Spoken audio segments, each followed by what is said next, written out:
이게 여드름이 아니라고요? 트러블성 피부 문제인 것 같은데요. 그럼 희지 제거 같은 걸 좀 해야 되겠네요. 짜보면 확실히 구분이 될 수 있습니다. 손대면 톡 하고 터질 것 같은. 손 내면 톡. 박사님, 저는 사춘기도 아닌데 얼굴에 지금 여드름이 났어요. 누가 나 좋아하나?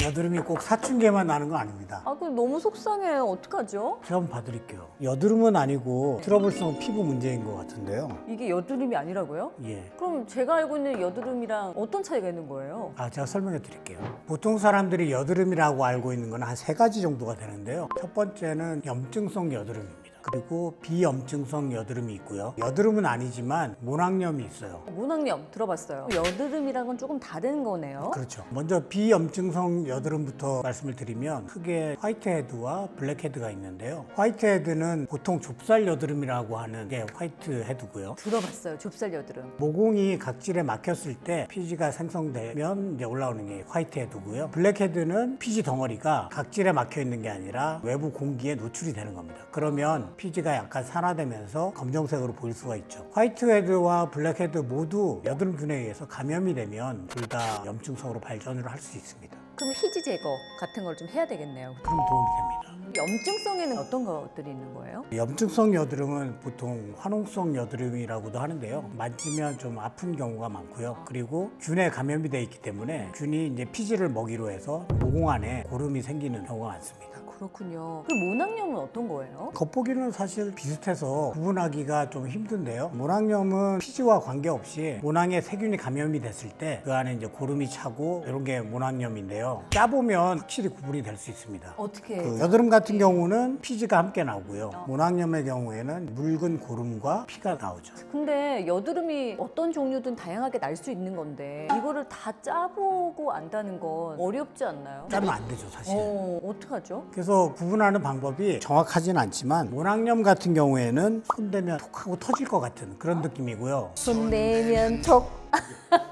왠지 터질 것 같은 게 모낭염. 예, 가려움을 동반하는 경우가 많고요. 볼록 튀어나온 부분이 전체적으로 노란색일 때. 흔히 다 익었다. 예. 이런 느낌? 그런데 가운데 부분은 노란색이지만 외곽 부분은 붉은색을 띠는 그럴 경우에 화농성 여드름일 가능성이 많습니다. 여드름의 종류도 이렇게 다양합니다. 그럼 박사님, 도대체 여드름이 왜 생기는 거예요? 여드름의 원인은 결국 피지하고 각질입니다. 피지가 모공에서 생겨서 잘 배출이 되면 아무 문제가 없는데 피지가 배출이 되지 못하고 쌓일 때 여드름이 될 수가 있거든요. 그래서 피지가 생기거나 그럴 때 세균이 이제 붙게 되면 염증이 생기고 화농성 여드름으로 이제 발전을 하게 됩니다. 결국에 여드름의 원인은 크게 보면 피지와 각질이네요. 그렇습니다. 근데 박사님, 저는요, 얼마나 세수도 깨끗하게 잘하고 화장품도 잘 바르는데 왜 생기죠? 또 다른 요인이 있을 수가 있고요. 보습이 부족할 경우에 유수분 밸런스가 깨지기 때문에 인체에서는 피지를 더 많이 발생시키게 됩니다. 그리고 환경오염에 의해서 먼지나 오염 물질들이 모공을 막는 경우에도 여드름이 생길 수 있습니다. 그리고 음식이 원인일 수도 있습니다. 정말 여드름의 이 원인이 굉장히 다양한 거였네요. 예. 자, 그러면 이렇게 원인이 다양하면 안 나게 만드는 치료 방법도 다양하겠네요. 그렇죠. 각질 제거제를 사용해서 모공을 막고 있는 각질이나 이제 피지를 제거를 해줘야 되는데요. 시중에 나와 있는 각질 제거제는 보통 아하, 바하라고 하는 AHA, BHA가 있고요. 그 외에 또 PHA, LHA가 있습니다. 들어본 것 같아요. 아하,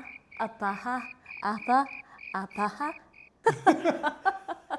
아, 이게 각질 제거제였네요? 예, 그렇습니다. 그래서 여드름 피부에는 지용성인 BHA나 LHA를 쓰시면 되는데요. 보통의 경우에는 이제 BHA 쓰시면 되고 피부가 예민하신 경우에는 분자량이 큰 LHA를 써주시면 됩니다. 그러면 언제 써야 되는지 굉장히 궁금한데 여드름에 염증이 막 있을 때는 쓰면 안 좋을 것 같다는 생각이 들거든요. 그렇죠. 각질 제거제에는 산 성분이 있거든요. 살리실산 이런 것들이 들어있는데 염증이 있을 때는 오히려 도움이 안 될 수도 있습니다. 염증이 있을 때는 압출해서 염증을 제거한 후에 마데카솔 같은 연고를 발라주시면 좋고요. 지난번에 재생할 그렇죠. 했을 때 마데카솔 좋다고 했는데 염증 완화에도 좋은 거네요? 상처난 피부를 이제 재생하는 데 좋기 때문에 압출을 하게 되면 그 자리에 이제 마데카솔을 발라주시면 좋습니다. 아무래도 피지나 각질 때문에 이 여드름이 나는 거잖아요. 예. 그러면 각질을 없애기 위해서 때를 미는 거 어때요? 도움이 될 수 있습니다. 기성 피부인 경우에는 기름기 때문에 각질이 탈락되는 게 조금 어렵거든요. 각질이 쌓여서 모공을 막을 수가 있어요. 그런 경우에는 때를 미는 게 도움이 될 수가 있습니다. 그런데 때를 너무 심하게 밀면 정상적인 상피세포까지 제거가 될 수 있고요. 그러면 이제 보습력이 떨어집니다. 그리고 각질 생성 속도가 더 빨라지거든요. 그래서 오히려 모공을 막아서 여드름이 더 생길 수 있는 거죠. 사실 제가 지난 주말에 도움이 될까 해가지고 네. 뭐 얼굴에 또 실험하셨어요? 심하게 밀었더니 여기 좀 안 좋아졌어요. 더 울긋불긋해지고 달라졌는데요? 괜찮으신 거예요? 뭐 괜찮은 걸로 하죠. 자, 여드름의 또 다양한 원인에 대해서 알아봤잖아요. 원인을 알았으니까 관리만 좀 잘해준다면 예방까지도 가능하겠네요. 예, 그렇습니다. 그 앞에서 말씀드린 것처럼 정기적인 각질 제거도 좋은 방법이고요. 식습관도 매우 중요합니다. 특히 당지수가 높은 음식들은 피해 주시는 것이 좋고요. 그다음에 화장품도 자신의 피부에 맞게 잘 선택을 하셔야 되고 모공 청소는 필수입니다. 그리고 충분한 수면과 스트레스 관리 이런 생활 습관도 매우 중요하죠. 근데 박사님, 제가 여드름인지 고민이 돼서 오는 길에 여드름 패치라고 나와 있어서 이걸 지금 사가지고 왔거든요. 이거 붙이는 거 효과가 있을까요? 근데 잘 보고 사셔야 돼요. 여드름 패치가 두 종류가 있거든요. 그래요? 여드름을 짜기 전에 사용하는 패치가 있고요. 압출한 후에 사용하는 패치가 있습니다. 근데 뭐 사신 거예요? 못 보고 샀어요. 아, 그러시면 안 됩니다. 그게 있는지 몰랐거든요. 그게 왜 어떻게 다른 거예요? 짜기 전에 사용하는 패치는 보통 이제 각질 제거 성분이 들어있고요. 모공을 막고 있는 각질이나 피지를 녹여낼 수 있는 그런 성분이 들어있습니다. 그런데 주의하셔야 될 게 뭐냐면 여드름의 주요 원인균은 혐기성 세균입니다. 산소가 없는 환경에서 잘 번식하는 특징이 있거든요. 그래서 패치를 붙이게 되면 공기가 통하는 걸 막아버리니까 세균이 훨씬 더 번식할 수 있는 환경을 제공해 주는 거죠. 그러면 무조건 붙이는 거는 진짜 안 좋겠네요. 그래서 LHA나 BHA가 포함된 각질 제거제를 이용해서 막힌 모공을 풀어주는 게 패치를 사용하는 것보다 더 나을 수 있습니다. 짜기 전 패치 같은 경우는 너무 오래 붙이면 문제가 될 수 있기 때문에 근데 그 조절할 수가 없잖아요. 네. 그래서 각질 제거제를 써주시는 게 더 좋습니다. 그러면 그 여드름 짜고 난 후에 붙이는 거는 어떤가요? 상처 치료에 도움이 되는 물질들이 들어있거든요. 그래서 아까 말씀드렸던 마데카솔을 발라주시거나 여드름 짠 후에 붙이는 패치를 붙이는 거는 도움이 됩니다.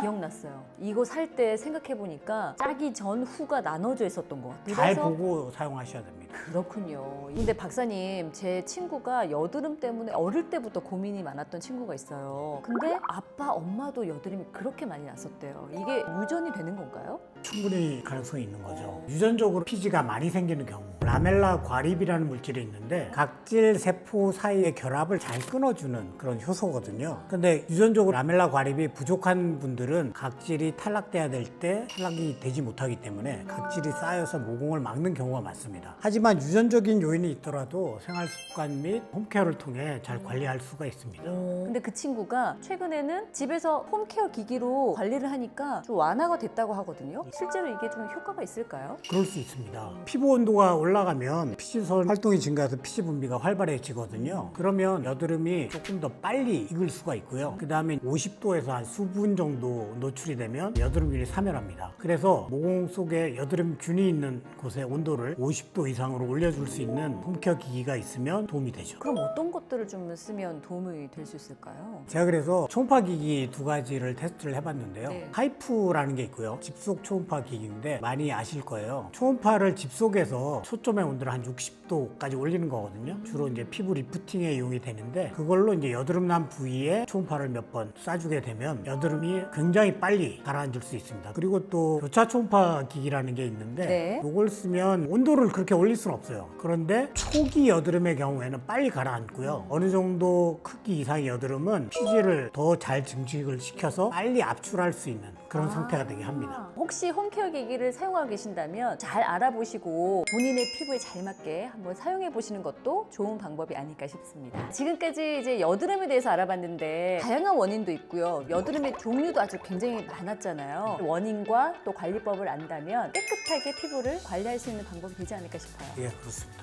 여러분, 오늘 정보가 도움이 되셨다면 알. 네, 좋아요 많이 눌러주시고요. 여러분들에게 필요한 정보들을 우리 박 박사님이 박박박 박박박 시원하게 긁어드릴 테니까 피부 고민 있으신 분들은 저희에게 댓글 많이 부탁드리겠습니다. 그럼 박사님, 저는 이 패치가 여드름 짜기 전인지 후인지 알아보러 지금 나가야 될 것 같아요. 빨리 가셔야 돼요. 박사님, 다음에 또 안녕. 봐요. 이거 놔두고 가신 것 같은데? 짜고 난 후에 붙이는 거네요. 아나운서님!